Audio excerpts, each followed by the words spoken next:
It gives me such great pleasure to be here with you this morning and to come to see the wonderful work that is being done by our partners, that is the Disability Sport Western Cape and the Provincial Women and Girls Sports Committee. Our department, the Cultural Affairs and Sport Values and partnerships that it has made with these organizations in ensuring that we provide ample opportunity and access to previously marginalized members of our society. Many people don't understand the true value of sport, but coming from the department, I also have to mention some of the things that we're also bringing in this regard. For example, we know that the youth of the Western Cape, if you know the Mitchell's Plain, they've got challenges just like any other youth in relation to youth unemployment, in relation to poverty, and in relation to all crime, gangsterism. That is the challenges we have. What are we doing? What are we doing about that in relation to using what we have, which is sport, in terms of preventing that?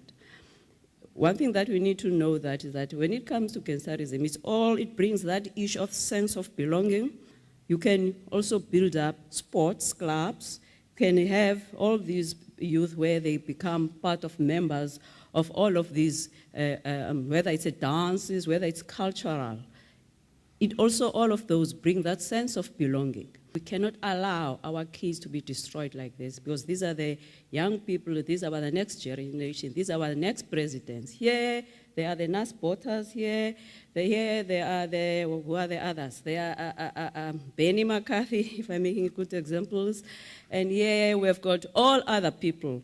Because at the end, while sports now in the department, we take it as development, as a nation building, as something that's supposed to be part of your life skills so that you become a responsible, independent adult. For those who play sport, they know, especially from us coming from the township, how sport has played a role in making some of us who we are in terms of being a life skill where you get occupied, but also other life skills, because within the sport, within these clubs, you learn how to communicate, to have meetings. Am I right, sir? All of those. So it's part of those. By the time probably you even have your own business, or you come to work, or you work as an employee and as an employer or an employee, you've already learned of those. And the most important about the sport, you learn respect. You learn respect. That's why you get a lot of respect. You know that in the field, you might be playing as opponents, but you are not enemies. At the end, you'll be shaking your hands, see you, bro, and blah, blah, blah, all of those. So it is that sense of belonging. It is all those sense that belongs, all the life skills. So today, whilst we recognize the youth of 1976, where for them, they fought for something they stood for.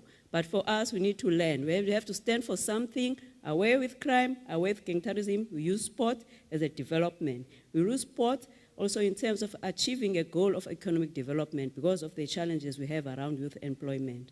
And then we use sport as part of the building our interdependent skill and relations among each other. With those words, I say I thank you. Thank you very much.